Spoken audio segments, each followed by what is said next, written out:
these ladies here in our virtual room, they went to the Commonwealth Esports Championship and they won the gold medal there like a boss.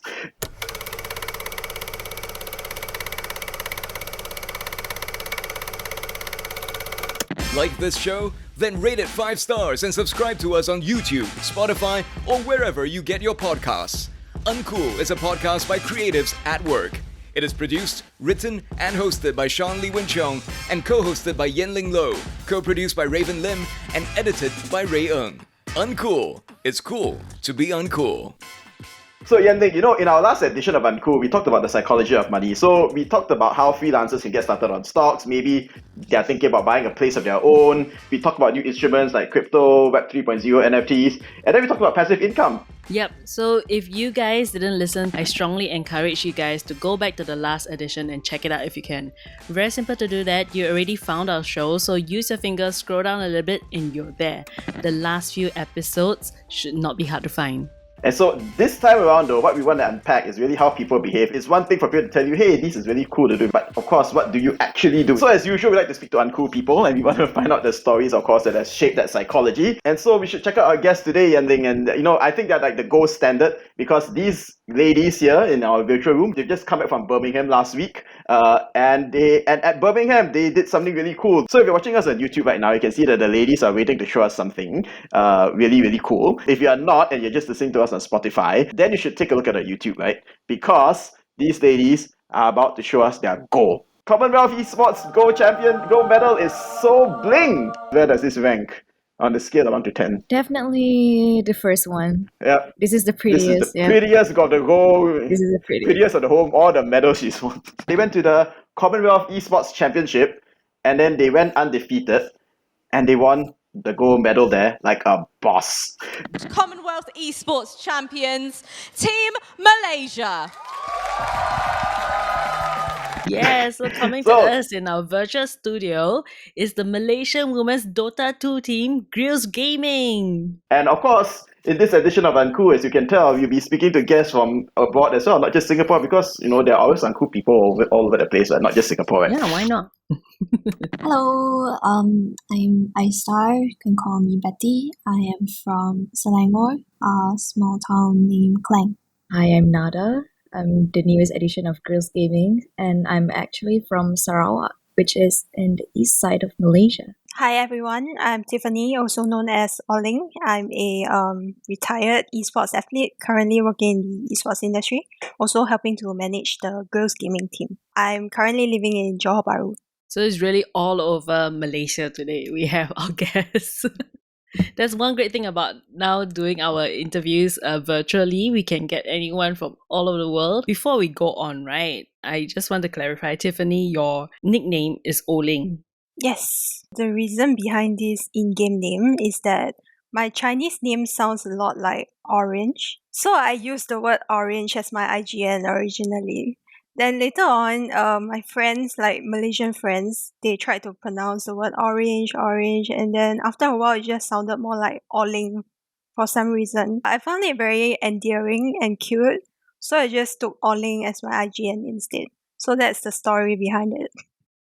Oh, I see. So we are actually mispronouncing it. It's actually Lyng. Lyng. Yeah, it's actually Lyng now. So you're not mispronouncing it. What about you other ladies? Do you all have a name as well that you came up with? Like, is iStar like a name you came up with? Or? Yes. It's back from MapleStory days. Oh, MapleStory. At least I played something that you guys played. And what about you, Nada? What are you known as? Actually, my full in-game name was actually Nada Haru, but in the heat of the moment, I kind of forgot my full in-game name was Nada Haru, so I just put Nada instead. But how I came up with Nada Haru was just so Nada is like a nickname for me from the start because of my name, so it's very hard to pronounce my name. It's understandable, and Haru is just spring in Japanese, and I thought it was cute, Nada Haru, so that's how it started. I love how you guys just derived your names from the most random places ever. That's how it works. Yeah. But out of all this randomness, you guys won gold. So maybe you can tell us how that moment felt like, right, when you heard the Malaysian national anthem coming up and you stood on the podium in Birmingham. I'm just happy I got to play on a LAN tournament. That's all. Wow, so simple. I just wanted to play, and now we have a gold medal. Is it one thing off your bucket list at least? So I just happened to play, then I happened to win the goal. It's pretty cool. What about for the rest of the team? For me, it didn't really hit until the award giving ceremony. So when we first won, I just didn't really feel it until they gave us the medal and we just stood there for the national anthem when it was being played. Then I realized, oh, I just won. So for me, that was the moment I feel like, oh wow, I actually just won this tournament. Yeah. Oh my goodness. How did it feel for you, Tiffany, as a team manager? For me, I was backstage with the coach when I heard the national anthem play on stage. So looking at the girls, I felt a surge of pride, and I sang the national anthem very loudly. So at that moment, I was really, really proud of them, basically, and what we have accomplished. So, what was the whole tournament like in Birmingham? Cold sandwiches. Mm. Very limited lot of time cold to train as a team. The dorm was really small. Okay, I don't know. Let me think of something good. Yeah, your gold medal. Yeah. The tournament itself, actually, we got the notice to form the team and join quite last minute.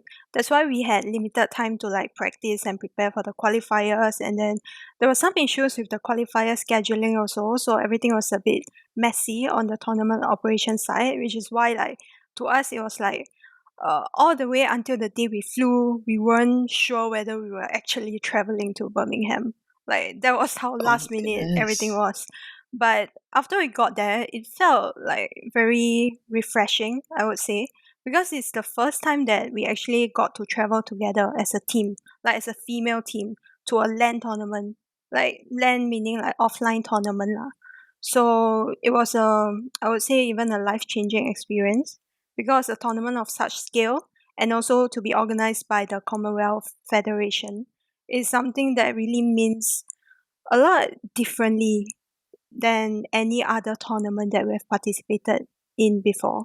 Because this time we were donning the national flag on our jackets and actually going there, traveling there as part of the Malaysian national contingent. And also because we flew Malaysia Airlines to Birmingham, so on the way the air stewardess, they actually noticed us wearing the national athlete jackets and everything. So they asked us oh, so what event are you guys competing at Birmingham? Oh, esports, what is it? Then we tried to explain to them and everything. Then after that, everyone just wished us good luck. The air stewards and air stewardess, they just took turns to wish us good luck. That was really sweet and heartwarming, actually. And that was also the moment when it really hit us, I guess, that we were really representing the country in something that's huge, and we can potentially bring glory back to the country. Can you tell us about the final? We were playing against England for our finals. We were feeling pretty confident about it, I would say. We walk on stage, we were feeling very hyped, very confident about it. Zero doubts with the team. And then Tiff, she also hyped us up on stage, and then she did the hurdle, so that really made me I want to play this game after she did that. I don't know if it's true. I've ever heard about this before. Playing the final, of course, it's stressful or something, but it's not as stressful as if you played the bronze medal match, because if that one you lose, you don't win anything. But at least in the final, if you lose or you still gold or silver. Was there a sense of relief or something that yes, I'm going to be on the podium regardless, coming up to that moment? Or you really said let's go for it? There's no one remembers who finishes second. I think for us, I would say for most of us, our mindset going into the games are we've always aiming for goal and nothing lesser than that. Ah. But of course, we have to say, we're aiming for podium finish. I love how humble you guys are. Just no, it's But fine to not You have to win. hype us up. We sort of discussed already that we find out that they aren't really that strong of an opponent. We just had to play normally. And for me, since I'm playing the carry role, I just had a NASA space to farm the entire game. So it was pretty much secured. Very interesting. I play my normal game, I win a gold medal. I don't want to know what happens if you play an abnormal game. What do you win? It seems like it was like easy sweep for you guys. Yeah, I know. They're like, never mind.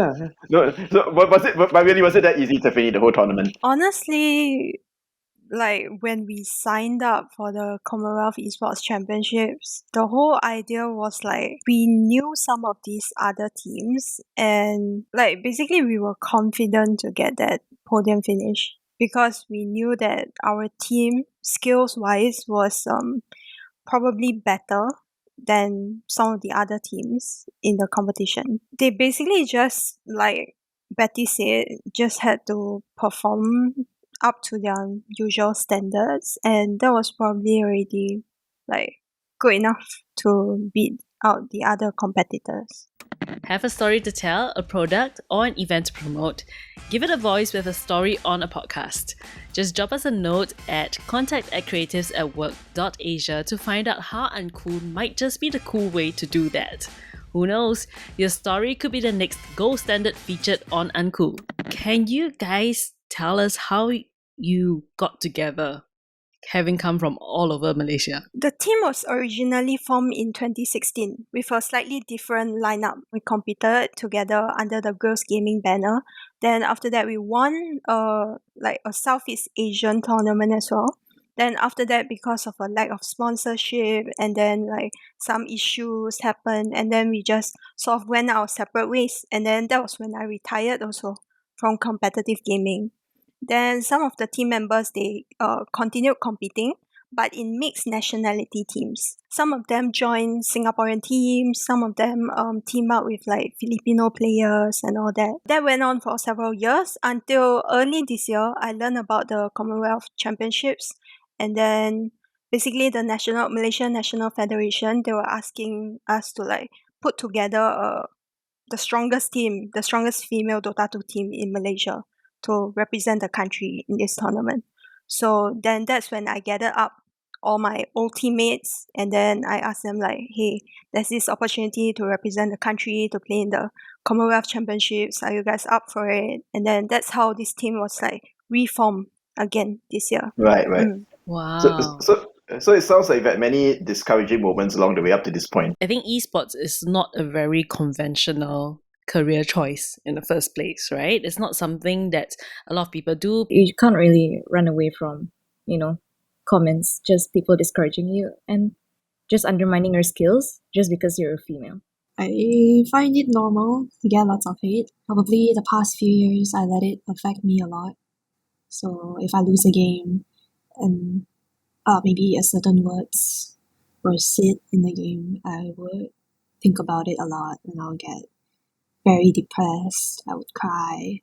I would blame myself for why this happens and stuff. But over the years, I try to think that it is normal and that if I just ignore it and focus on myself, I would do better. So yeah, it wasn't easy, but it's normal. So what's like the worst thing they've ever said to you about your team, Tiffany? For example, they would say like, oh, this girl probably she slept with someone to get to where she is today.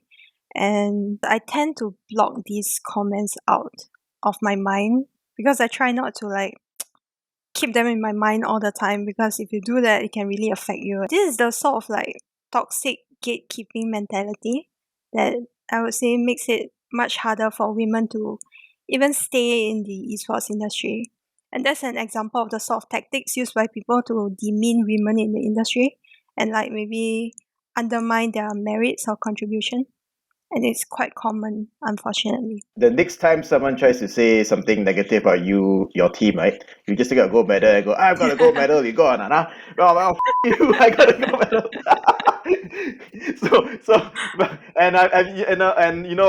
I'm sure for those of us who don't fully really understand what esports is about and all the things you describe, maybe you can explain to us like the whole esports industry, like for those who don't fully understand it. Esports is a small subset of gaming that revolves exclusively around tournaments and leagues, and it has more overlaps with like the sports and entertainment industries in the sense where you actually have professional production teams working on producing live content to be broadcasted or distributed on online platforms or TV.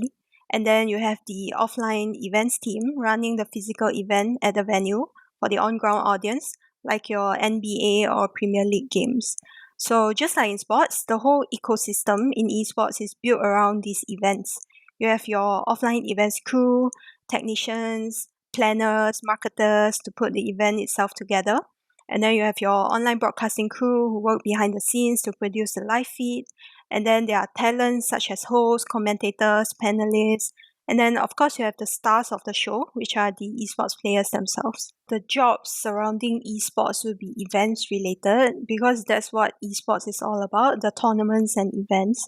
So being part of an events team or broadcasting team means like a lot of sleepless nights basically before the events, because during crunch time you will have to spend most of your time rushing out content, preparing materials, and then you know how events work is like it's usually like that. So but the good thing is in between events you get really long breaks, but that may not be a good thing also in the sense where your paychecks are also event based. So that's something for everyone to consider also lah.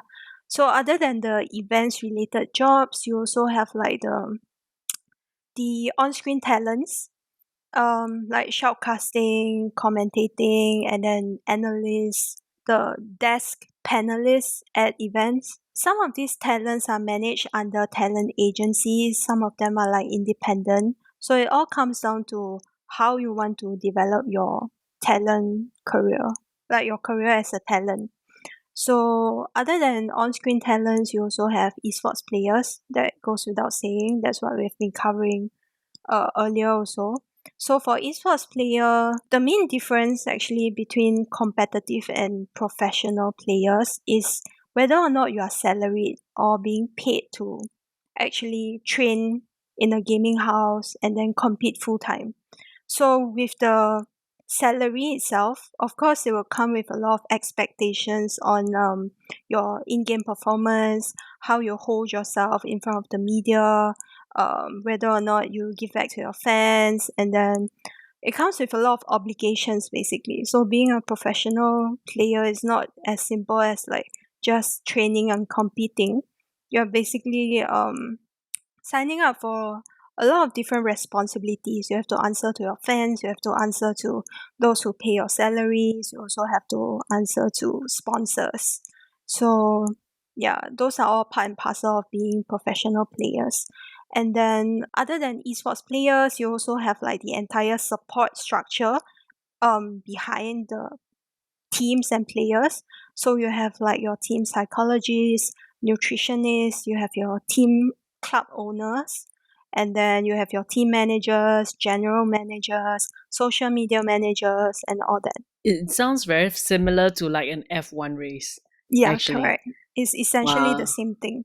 That's why a lot of people have this like misconception that esports is equal to gaming, but that's not really the case. Esports is actually closer to like sports and entertainment. I think a lot of people have this misconception also that esports is meritocratic, like that everyone's on a level playing field as long as you have the skills, gender isn't an issue. But the harsh truth is that there are so many more barriers and obstacles that female players have to go through before they can be afforded the same opportunities to maybe improve on their gameplay or enter the big leagues to rake in the millions in terms of prize pools. And there are just so many external factors that will discourage females at every juncture to even stay in the scene. Things like harassment, misogyny, and the fact that if given a choice, male players will always choose to team with fellow male players for various reasons. I can't wrap my mind around it. But when you guys first started gaming, right? Like you guys just shared, you came in, I think, more as a hobbyist. You guys started playing more because it was fun. Most likely started on different games before coming into Dota or Dota 2. Was it something that you ladies ever thought that you would reach the stage where you are at, where you actually compete and, perhaps can actually make a career out of it? For me personally, I never thought I would compete. as a player, but being in this industry and seeing how production works and everything, I've always wanted to work in production at least and see how everything magically starts. So I've never thought about competing. I never thought of earning money or go try to be like a pro. So there's a difference between a competitive player and a professional player. So I would say I'm just a competitive player. I guess it started because I'm a very competitive person towards like everything in life. But I just play because I want to get better. But I wouldn't think that it would suffice to be like a stable income job. So I do streaming kind of full time.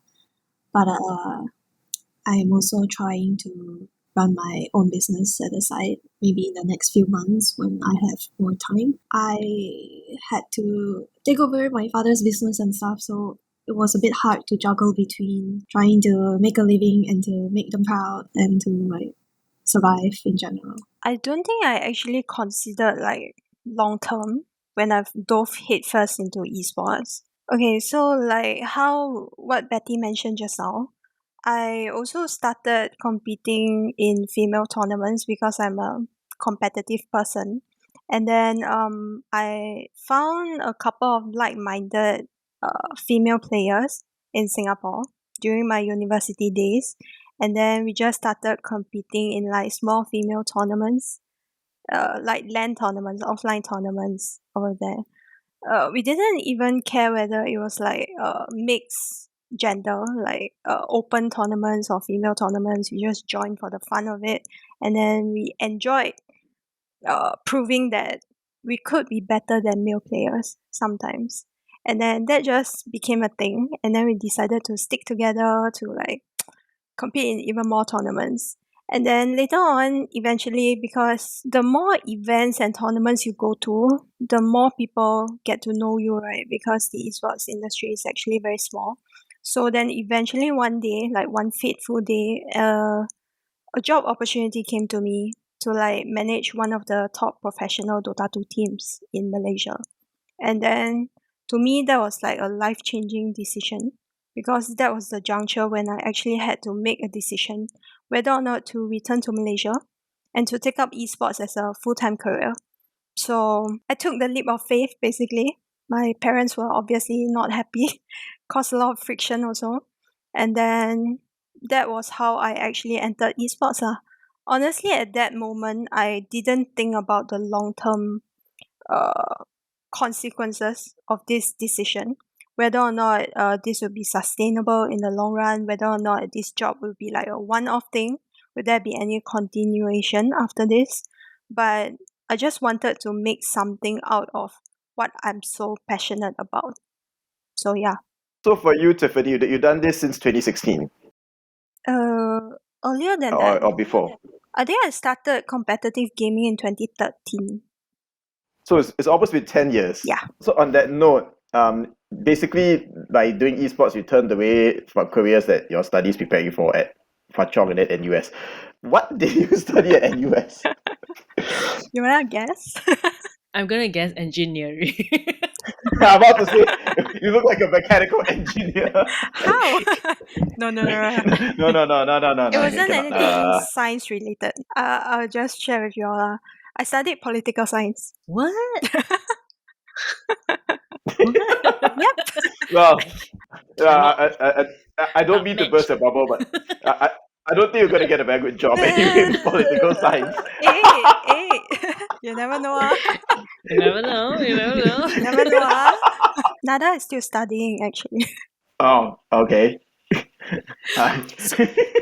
Okay, Are you political still science. studying as well? I graduated from RMIT in Melbourne back in 2020, 2019, end of 2019. All right. So what? You political science as well? No, business. Business. Okay. Wow, it's so very different. So what?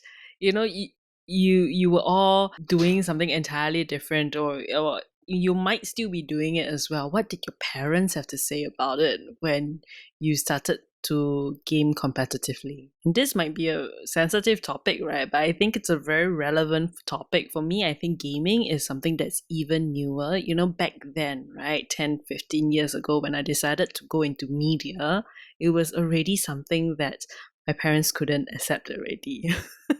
Now I think it's more acceptable, but gaming is, it's really, if I think about like 20 years ago when media was, or even like 30 years ago, something that not a lot of parents, I think, would highly encourage their children going into. What kind of feedback did your parents give to all three of you? My dad was okay. It's understandable. Like every parents would be, like doubting it the first time, but after explaining to him, he was actually very, very supportive. Like up until now, he's very supportive. Yeah. Cool, okay. Well, does he expect to get like another job after you finish your studies? He does still want me to get something that is more stable, Yeah, but just to sustain myself. stable is not going to get you a gold medal, yo. Yeah. It's sort of like a fallback lah. Okay. But Yeah. it's quite cool that he's chill about it and he's supportive about it. Yeah, he even asked me like, "Oh, what is this game? What is this game all about?" He would ask me a lot of questions about it. Oh, Even. cool. So it's very nice to see him like being so supportive. Yeah. I've always been an overachiever lah, like throughout my early years. And then I listened to my parents throughout my early life, basically. I took up a scholarship. I studied in Cheong and NUS.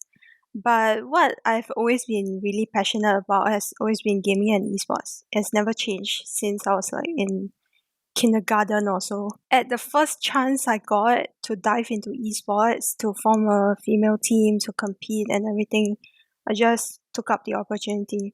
And I didn't tell my parents about me competing outside of my studies back then. And then I started doing like shoutcasting and streaming and everything else on the side also. Also unbeknownst to my parents.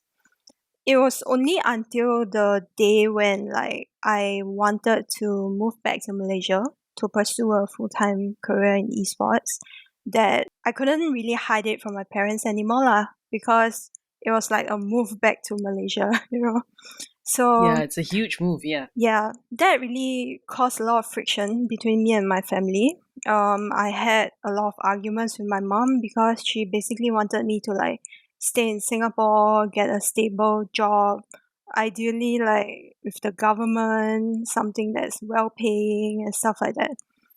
So this was completely unexpected to them. Like I dropped a huge bomb on them when I told them about it. So I didn't really listen to what my mom said. I just said like, I don't care, I'm doing this, whether or not you approve of it, because this is my dream. And this is literally a life-changing opportunity, because how many people can say that they actually manage a top professional Dota 2 team? And then back then was when Dota 2 was just on the rise in Malaysia, like fresh after the TI3 Orange Esports win. The same team of players, like star players in Malaysia, they just got signed to another organization. And then they asked me to manage the team for them. So to me, that was like incredibly huge. And I wasn't going to give it up for anything anyone says. So I just went ahead with my plans. I moved back to Malaysia, moved into the gaming house together with the team. And then I remember one day my mom even came to the gaming house. Like she found out the address somehow. She came to the gaming house and tried to forcefully bring me home from there. And we had a huge fight right there on the roadside. So as a result, for the following 2 years, I didn't really talk to them, like my parents or my family, anyone from my family. It was only after a very long while that they just gradually accepted it as a fact. Like, oh, she's really doing this now. She's doing this full time now. We can't stop her anymore. And then, yeah, that was it. And it's only after a few years that I realized that my dad actually silently followed news about me, like about the esports team that I managed, and he even kept newspaper clippings of my interviews and journey. So yeah. Aiyo, that's such a dad thing to do.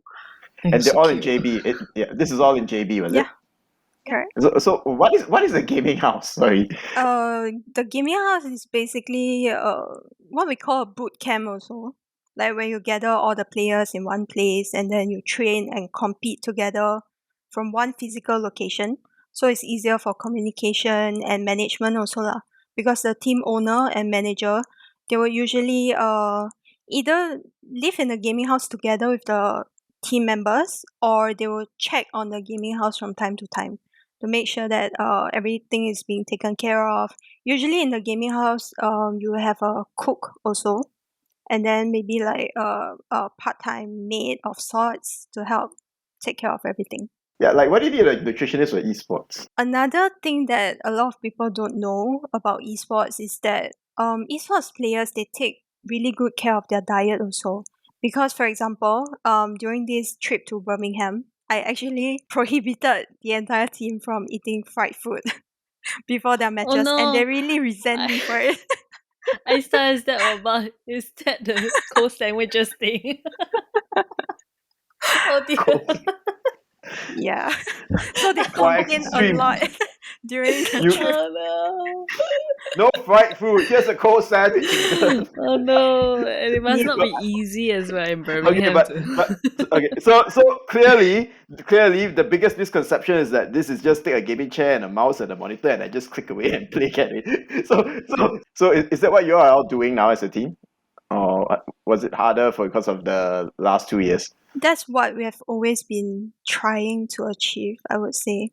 But it's just so much harder for a female team to secure sponsorship than male teams. Does it really matter in esports whether a male or female? Because ultimately it's not like tennis, right, where the men have to play 5 sets and the women play 3 sets and they play different durations. It's almost equal, isn't it? Yeah, the style, rules play are the different, same actually. There are no inherent difference in terms of like the rule book or like the way the game is played. But the difference is mainly in the external environment, like the real life environment. We are just lacking in so many factors that you can't really say that females and male players are on the same level playing field. Right. Like just the opportunities that are afforded to ladies, right? It is just a huge gap. And also, there are just too many things to discourage you from staying. Like, I've seen so many talented female players leave the scene because of various reasons. Like, that is entirely unrelated to their skills or gameplay. You ladies are setting that standard for females in the gaming industry. How do you feel about that? It's not just about being good at gaming. You're representing the female race over here, right? Do you feel that pressure? I would say that the topic of gender hasn't actually come into the picture yet. While we are competing in women's events, because it's a relatively safe space, I would say, for us to compete amongst one another and then to find out where we stand amongst other female players.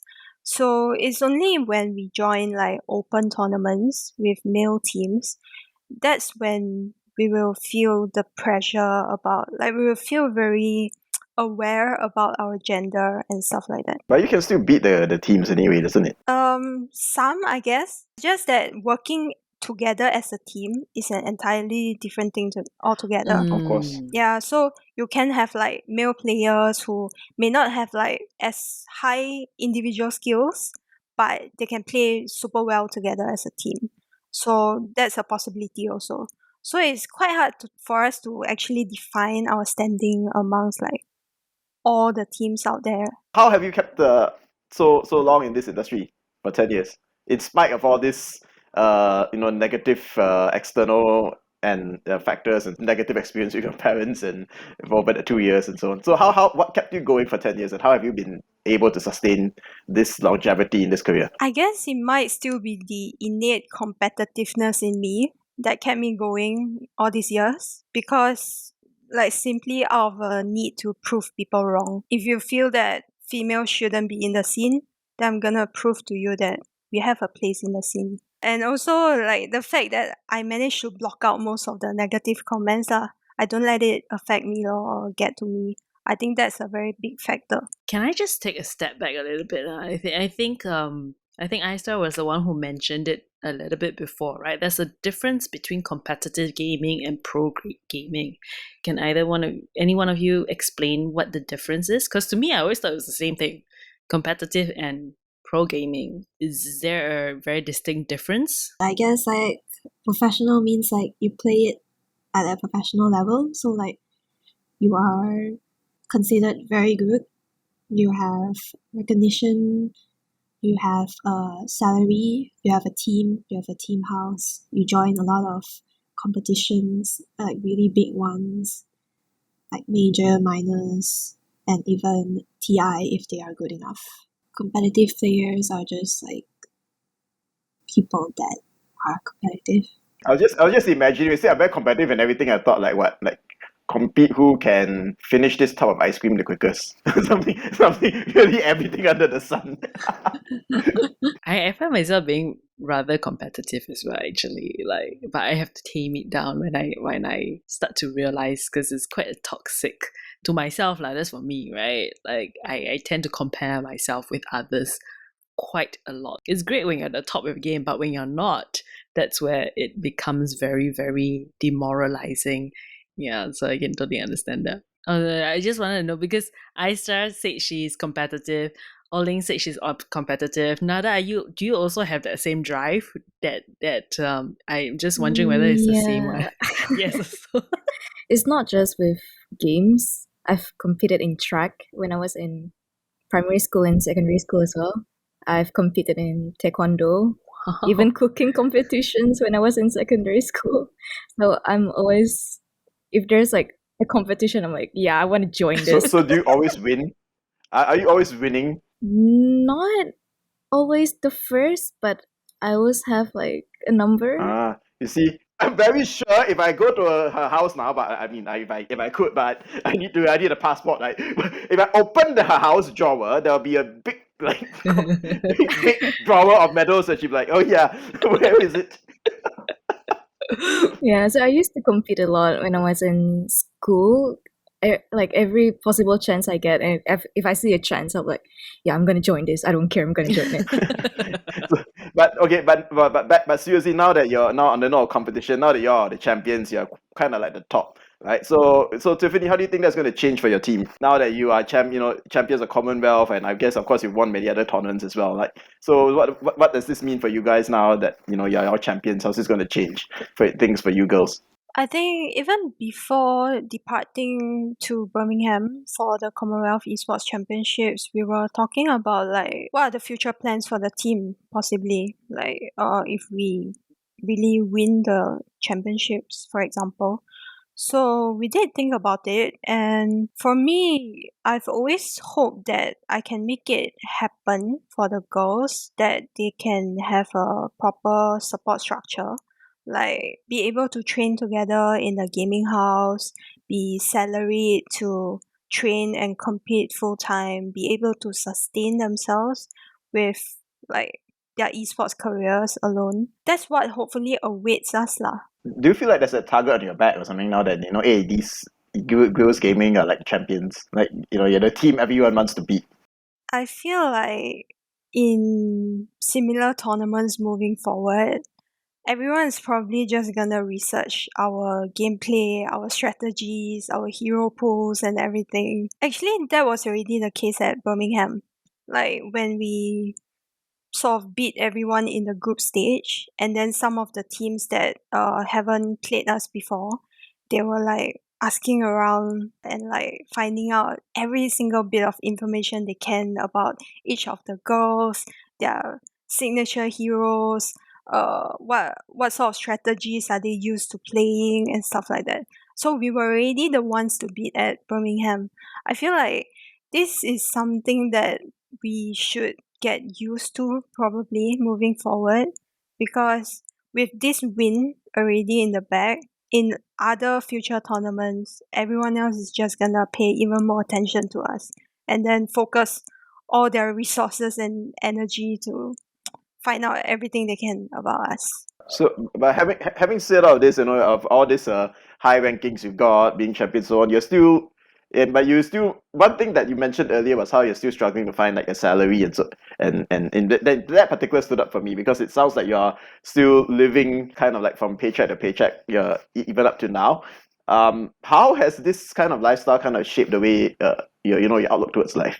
For me, because I'm still supported by my family, which I'm still lucky because, I don't really have this issue for now.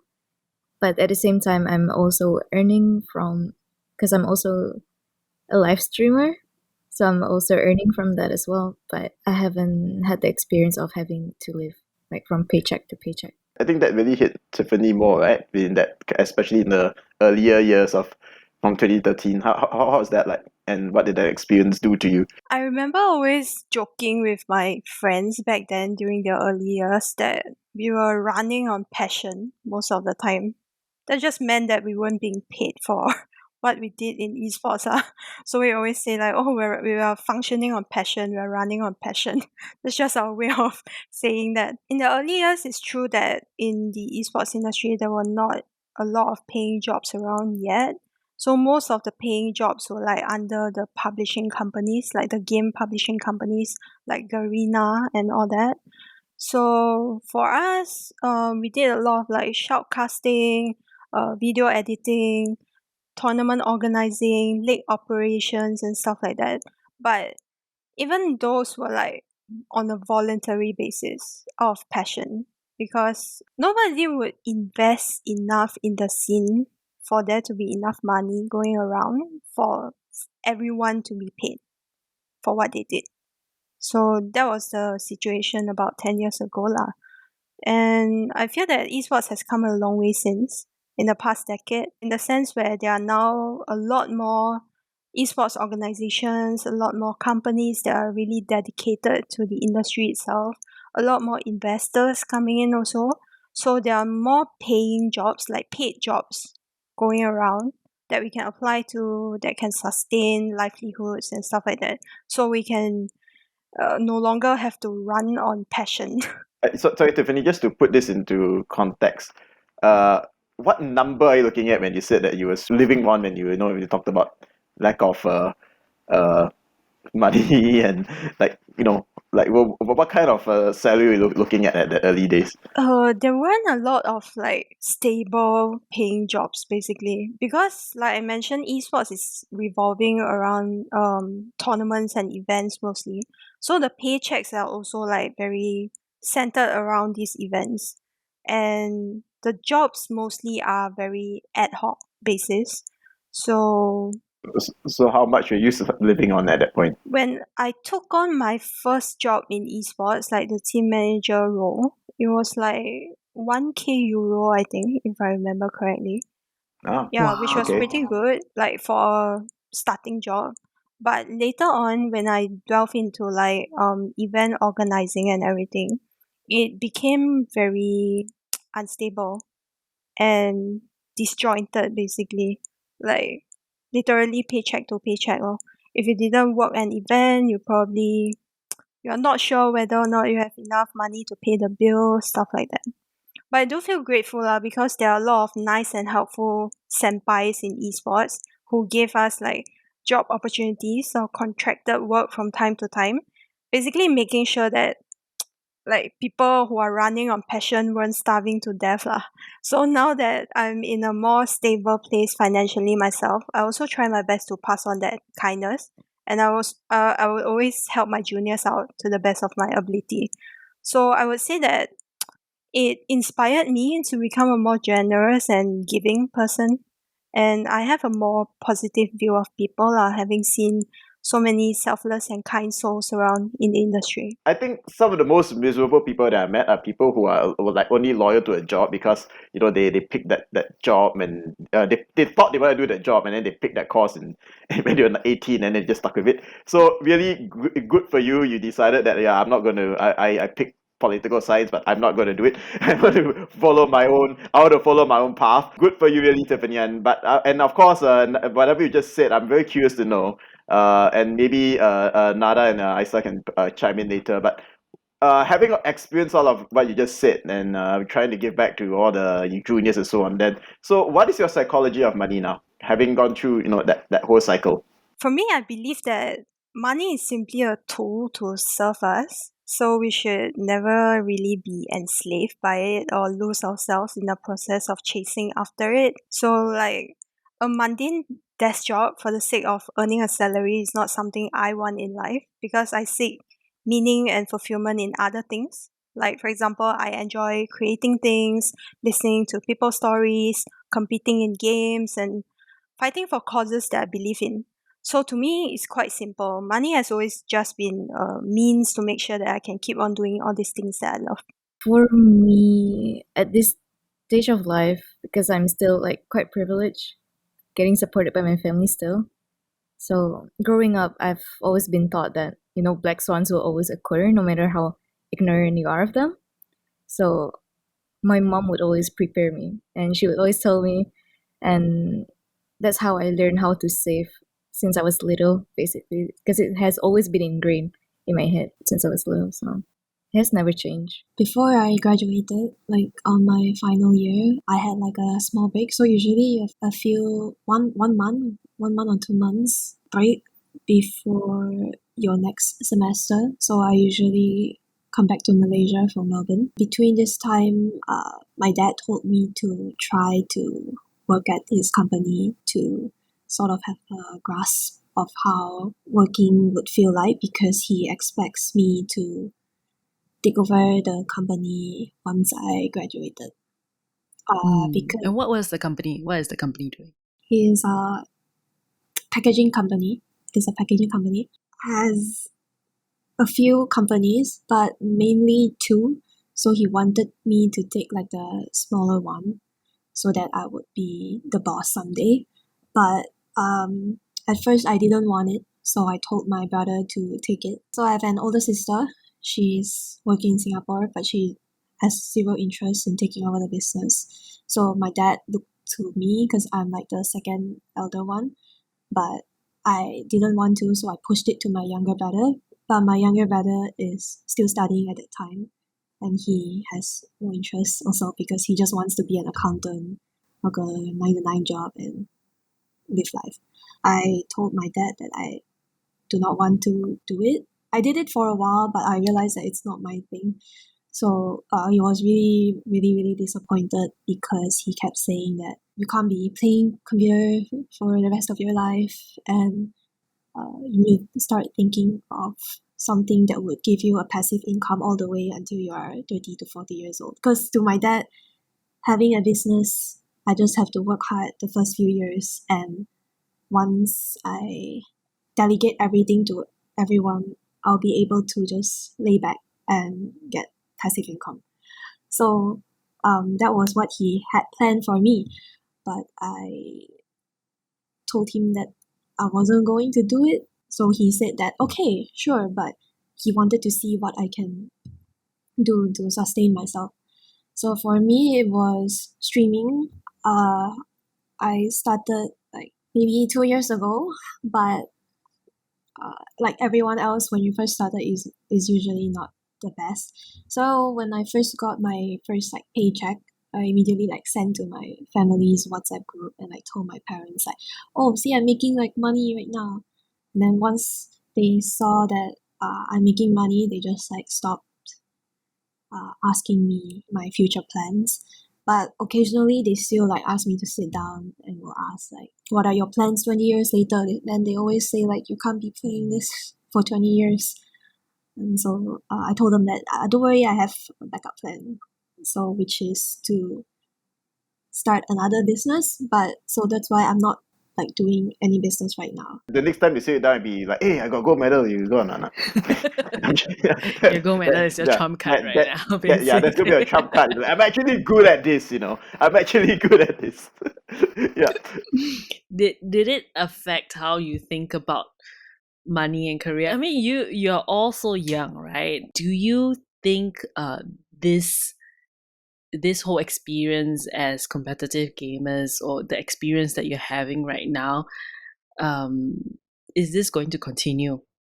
for you ladies moving on for the next few years at least? Just kind of take it as like a side hustle to play in LAN tournaments. So for me, my everyday goal is to focus on getting better in the game. So that's why when I stream, to me, it's just like me continuing my hustle while also just streaming at the background. So if I improve, I would feel that I'll be able to continue playing competitively.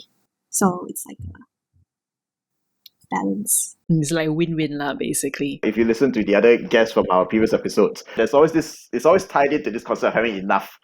And I think that that's very important because it simply says that, that's the value of wealth, right? The value of wealth is relative to what we need. So I'm sure that, so it sounds like, you have all found your wealth already to a certain extent. When was this moment as a team in your career so far where you thought that, yes, I found it, I have enough, I've made it, I'm actually pretty cool at doing this now, and I'll be fine doing esports. I've made it and I'm pretty cool at doing this. I guess for me, that moment of realization was probably a few months into my job at Battle Arena, which was like in 2018. Because this was an esports job, it required all sorts of esports knowledge that I've learned and accumulated over the years in the industry, like event organizing, team management, marketing, PR, talent management, and so on. And it paid well enough and was stable, such that I no longer have to think about money and can completely focus my mind on creative work and events. So for me, that was the moment. All these skills, thank you, NUS Political Science. Yes. Okay. But what you say to yourself before that moment, though, Tiffany, like between 2013 when you started to 2018 when you finally had that moment of realization? There were honestly times when I felt lost and directionless, and when I questioned if I actually made the right decision diving into esports like that. But now looking back, I would say that you should just keep doing what you love, even if you can't tell which direction you're moving in. As long as you learn something new every day, you're actually moving upwards. And one day, that perfect job might just appear and you'll be ready for it. You ladies are doing such a wonderful job, by the way. I just love that you guys are riding on your passion and just paving the way for so many younger ladies following after you. So I just want to say I love that for you guys, and you're really making the girls proud. I myself. So, Grills Gamers, when were you all the most uncool? And Nada is thinking of the day she lost a cooking competition. That was uncool. I never lost. Hey. I never lost yet. Oh! Excuse No, me, not Sean. yet. I guess for me is when I doubted myself. When I was able to pay for my own school fees without my parents' help at the time, just from live streaming as well. And before that, I thought I wouldn't do it and I couldn't do it. So just doubting myself, I didn't know why I did that to myself, really. I would say don't ever regret your decisions and have more faith in yourself. Is that the advice you would give to those, who are thinking about becoming like you esports professionals? That would be a bit different though. I would say, like, if you are thinking of entering esports, to do your research properly first. Don't just see esports as a land of unicorns and rainbows, because there are in fact only very few people who can make it all the way to the top and rake in the millions. Like all the prize pools that you see in the news and everything, it's only like the 0.01% of esports. There are so many others who are unable to make it or find their footing in the industry and have had to struggle for a very long time before finding their direction. So if you think you're really good at the game, like really talented, probably set yourself a time limit of a few years to try and make it in the industry, and keep improving yourself. Be ready for any opportunities that come your way. and as always, stay humble and kind. That would be the advice that I'll give. So what's next for you, for your team now, after this victory? We are quite lucky in the sense that after this Commonwealth win, we've gotten quite a lot of media attention and coverage, and as a result, there have been a couple of sponsors inquiries asking if like they can help us, they can in any way support us or help to sustain our esports careers. So we'll see what comes out of it if we eventually get picked up by any of these sponsors or organizations, and do intend to continue signing up for international level tournaments representing Malaysia if there are more tournaments like this, which to our knowledge, there are probably a couple lined up end of the year and in 2023. So we'll definitely be there as long as our country is willing to sponsor our flights and everything. So yeah. Thank you so much, ladies, for sharing these wise words, especially when all of you are so young. And I think it's not easy industry or easy path that you ladies have chosen, but the fact that you're doing so well in it, and like I mentioned, just paving the way, making all the girls proud in this industry, and making your whole country proud of you ladies. I love that for you guys. Before we round up, how can our listeners find you on any of the socials that you have? Twitch? Do you guys use Instagram? Is there any Facebook anymore? For the team itself, we are active on Facebook. The page name is called Girls Gaming. You can follow us there. As for our personal socials, for myself, it's Tiffany Orling Lim on Facebook and Baby Orling on Instagram. So for me, I'm on Twitch, mainly on Twitch and Instagram, and Twitter as well, but my handle is different on all platforms. So on Twitch is twitch.tv nadaharu, and on Twitter it's Celestra, Caelestra, and on Instagram it's Noodle Soup. Noodle soup. Noodle soup. Noodle Soup. It's a pun. How do you spell it? Noodle Soup. NUDUSOUP.